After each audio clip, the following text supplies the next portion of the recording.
राम राम दोस्तों। Spring energy,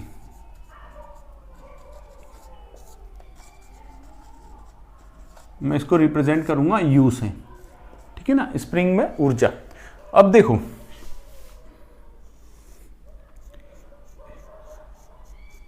ये मेरी स्प्रिंग थी,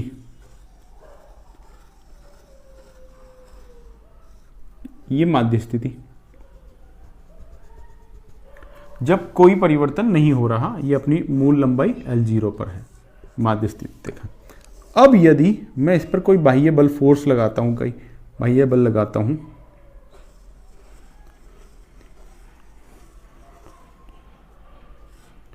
ये बाह्य बल F लगाने के कारण ये विस्थापित हो गई अपनी माध्य स्थिति से x दूरी पर। कितनी दूरी पर? x दूरी पर। ये माध्य स्थिति थी, माध्य स्थिति, ये इससे x दूरी पर विस्थापित हो गई। तो इस विस्थापन के कारण देखो, मैं इस वाले पॉइंट को, इसको A पॉइंट दे दूं, ये खींचकर कहां चला गया? A डैश पर चला गया। तो इस पॉइंट को मैंने यहां पे खींचा, तो इसको खींचने के लिए कुछ बल लगाया, वो बल मुझे F नजर आ रहा है, और बल लगाने के साथ कारण क्या हुआ? ये विस्थापन हुआ x। तो किया गया कार्य क्या होगा? किया गया कार्य होगा बल गुणा विस्थापन, विस्थापन, ठीक है। अब बल कितना लूं साहब मैं? कोई बालक बोलेंगे सर बल F दिख रहा है हमको, F ले लो, इंटू विस्थापन हमको x नजर आ रहा है तो x ले लो, ठीक है। लेकिन आप सोचो, जब ये यहां पर टुकी हुई है तो इसके कारण जो फोर्स बाहर हम खींच रहे हैं वो, और स्प्रिंग के कारण जो अंदर की तरफ खिंचाव फोर्स आ रहा है, वो दोनों बराबर है, इसलिए यहां पर रुकी हुई है, ठीक है सर। लेकिन ये सोचो कि ये स्प्रिंग यहां से यहां तक खींची कैसे? पहले मैं इसको, अगर मुझे यहीं तक खींचना होता तो क्या इतने बल की आवश्यकता पड़ती? क्या इसमें विस्थापन x कम है तो बल भी कम लगता, कम दम लगा के मैं इसको इतना खींच सकता था। तो इसको ज्यादा खींचने के लिए दम ज्यादा लगाना पड़ता, और ज्यादा खींचने के लिए ज्यादा लगाना पड़ता। तो मेरा जो ये फोर्स है ये पूरी लंबाई पर एक्ट नहीं कर रहा था, ये पहले कम कर रहा था, फिर ज्यादा कर रहा था, फिर ज्यादा खींचा, फिर ज्यादा खींचा। तो ये धीरे धीरे ग्रेजुअली बढ़ा है, धीरे धीरे बढ़ा है। तो पहले तो जब विस्थापन 0 था तो फोर्स कोई था ही नहीं, और जब विस्थापन इतना हो गया तब F फोर्स हुआ। तो एवरेज फोर्स, मतलब अगर इस पूरी लंबाई के दौरान मैं फोर्स मानूं तो उसको मेरे को औसत लेना पड़ेगा। तो अगर औसत फोर्स, तो यहां पे लिखो F एवरेज।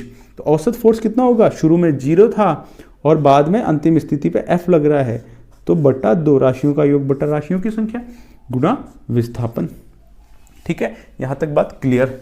तो फोर्स कितना आया मेरे पास? F/2 into x। ये किया गया कार्य है। अब जो किया गया कार्य है वही ऊर्जा के रूप में संचित होता है स्प्रिंग में, स्प्रिंग एनर्जी की फॉर्म में, तो उसी को मैं U बोलूंगा। तो ये सब क्या निकल रहा है मेरा? ये सब स्प्रिंग एनर्जी निकल रही है, ठीक है साहब। अब ये F/2 इंटू x आ गया। लेकिन ये बाह्य बल स्प्रिंग के द्वारा जो अंदर की तरफ खिंचाव हो रहा होगा उस बल के बराबर है, और x अवस्था विस्थापित हो गई है माध्य स्थिति से, तो इसके कारण जो फोर्स आ रहा होगा वो क्या होगा? F बराबर kx होगा। क्या?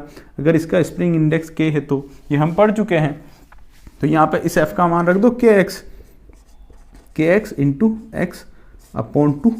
तो u कितना आया? Half kx²। ये फॉर्मूला भी हमें याद रखना है। अर्थात यदि किसी स्प्रिंग को बाह्य बल लगाकर एक माध्य स्थिति से x विस्थापित कर दिया जाए या x एक्सटेंशन कर दिया जाए, तो उसमें स्टोर्ड स्प्रिंग एनर्जी कितनी होगी? Half kx²। हाफ kx², ये बिल्कुल वैसा ही है जैसे काइनेटिक एनर्जी नहीं होती क्या, गतिज ऊर्जा, हाफ mv²। अगर रोटेशन में होगा तो m की जगह पे i आ जाएगा, इधर ओमेगा आ जाएगा, ठीक है। आप स्ट्रेन एनर्जी भी पढ़ी थी हमने, वो भी ऐसे ही हाफ इंटू एक कांस्टेंट इंटू स्क्वायर। किसका स्क्वायर आई थी? इस बात को आप पुराने लेक्चरों में जाके देखना, ठीक है। तो ये सब सेम फॉर्म में आते हैं, कांस्टेंट इंटू एक का स्क्वायर।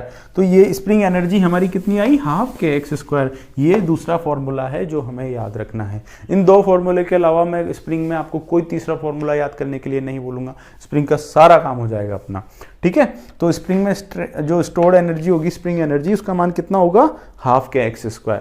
यहां से हमने देख लिया। अब इसको मिटा देते हैं, आगे बढ़ते हैं। अब ये तो बात हो गई सर कि स्प्रिंग में एनर्जी स्टोर हो गई, तो अब क्या करें? तो अब दो तरह के क्वेश्चन आते हैं, मैं उन दोनों क्वेश्चनों पर, या फिर दो केस आते हैं आमतौर पर, जिनमें एग्जामिनर आपको उलझाता है, मैं उन दोनों केस पर 1 बाय 1 आ जाता हूं और आपका ध्यान ले आता हूं। केस 1, क्या ये मेरी स्प्रिंग है। अब मैं स्प्रिंग को ऐसा बना रहा हूं, ठीक है ना, ये मेरी क्या है, मीन पोजीशन, माध्य स्थिति। अब इस स्प्रिंग को खींच लिया यहां तक, ठीक है, और एक और कंडीशन बनाता हूं मैं, कंडीशन 1, कंडीशन 2, इसको और ज्यादा खींचा गया, ठीक है। पहला केस, ये ओरिजिनल लेंथ अगर L0 है, ये इसका स्प्रिंग इंडेक्स K है, स्प्रिंग कांस्टेंट, ठीक है। अगर इसको इसकी माध्यावस्था से x1 विस्थापित किया गया, ये पोजीशन 1, यह है पोजीशन 2, स्थिति 1, स्थिति 2, ठीक है। इसको x1 तक पहले ही विस्थापित किया जा चुका है, तो यहां से यहां पे लाने की कोई एनर्जी की जरूरत पड़ी होगी। मैं उस एनर्जी को, रिक्वायर्ड एनर्जी को E1 बोल दूं।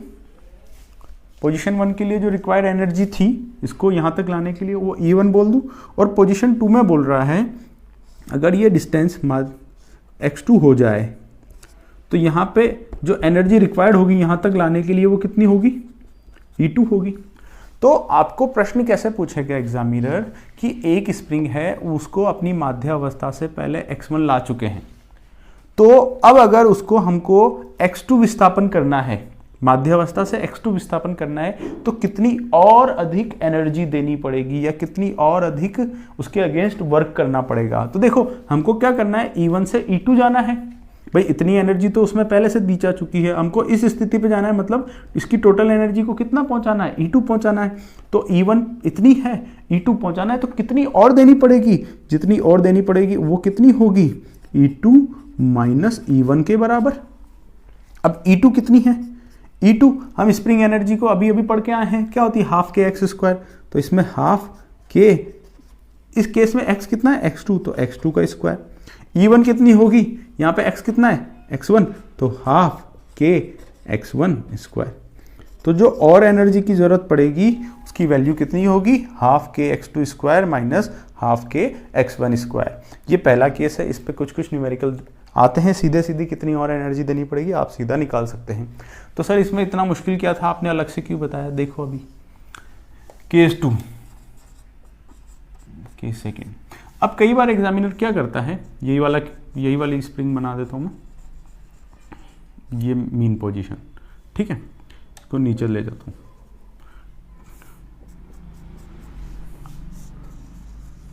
इसको थोड़ा सा खींच दिया, ये दूरी है x1, ये है अपनी पोजीशन 1, ठीक है। और दूसरी स्थिति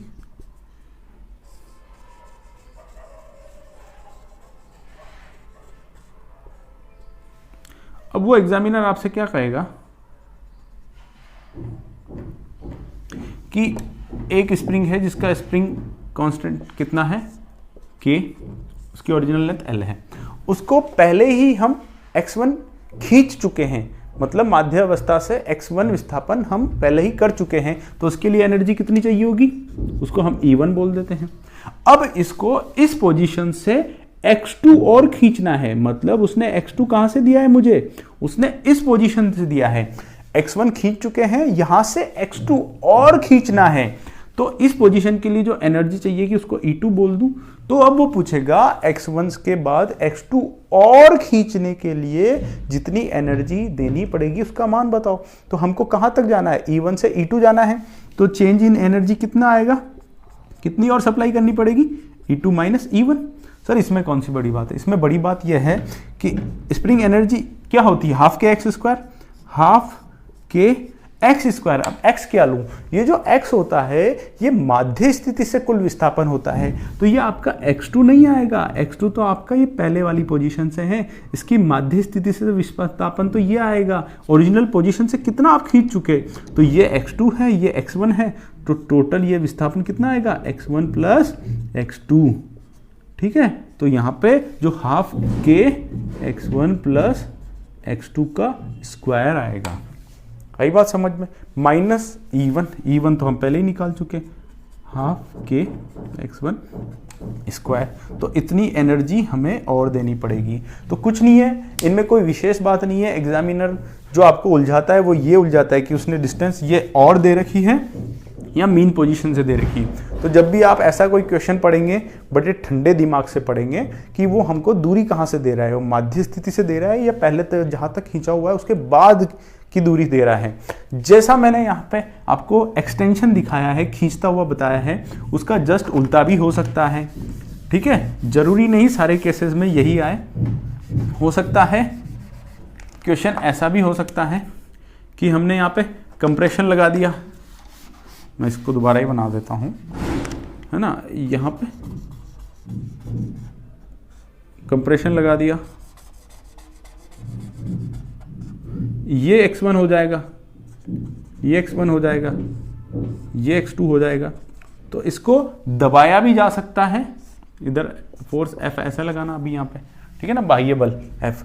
तो जरूरी नहीं कि खींचा ही जाए, लेकिन दबाने के केस में भी सूत्र नहीं बदलेंगे, क्योंकि स्प्रिंग द्वारा लगाए जाने वाला बल अपनी माध्य स्थिति से जो जिधर भी आप उसका परिवर्तन करते हो उसका विरोध करता है, वो अपनी मूल अवस्था में आने लग जाता है। मतलब आप अगर दबा रहे हो तो स्प्रिंग फोर्स आपको पुश कर रहा होगा, और अगर आप खींच रहे हो तो स्प्रिंग फोर्स आपको पुल कर रहा होगा। मतलब ये स्प्रिंग की आदत कैसी होती है कि हमेशा वो अपनी ओरिजिनल शेप को गेन करना चाहती है, लेकिन स्प्रिंग एनर्जी जो फोर्स लगेगा स्प्रिंग के द्वारा उसका मान F बराबर kx ही होगा। स्प्रिंग एनर्जी हमेशा हाफ kx स्क्वायर ही होगी, चाहे x आपकी माध्य अवस्था से एक्सटेंशन की तरफ हो चाहे कंप्रेशन की तरफ हो। तो मैंने एक्सटेंशन वाले केस बताए हैं, तो कंप्रेशन की चिंता करने की आवश्यकता नहीं है। कंप्रेशन का केस भी सेम ही होगा, अर्थात स्प्रिंग को दबाएं तब भी यही कार्यवाही आपको करनी है। अब इनमें जो बात का ध्यान रखना है कि इस जो x2 है आपका वो माध्य स्थिति से है या x1 के बाद और है। तो क्वेश्चन आपको ज़्यादा पढ़ना है, बढ़िया ध्यान से पढ़ना है। यदि x1 के बाद और x2 खींचना है तो ये है, तो आपको टोटल ये लेना पड़ेगा x1 प्लस x2। और यदि x1 से x2 ले जाना है तो x1 पहले था, x2 ले गया, कितना एनर्जी और चाहिए आप यहाँ से देख लेना। ठीक है, तो न्यूमेरिकल आपको मुश्किल नहीं मिलेगा, लेकिन आपको उसकी भाषा को बड़ा प्रेम से पढ़ना है। आप सिली मिस्टेक्स में वो नंबर ना गंवा दें जो फ्री फोकट में बट रहे थे। कहने का सिर्फ तात्पर्य यही है।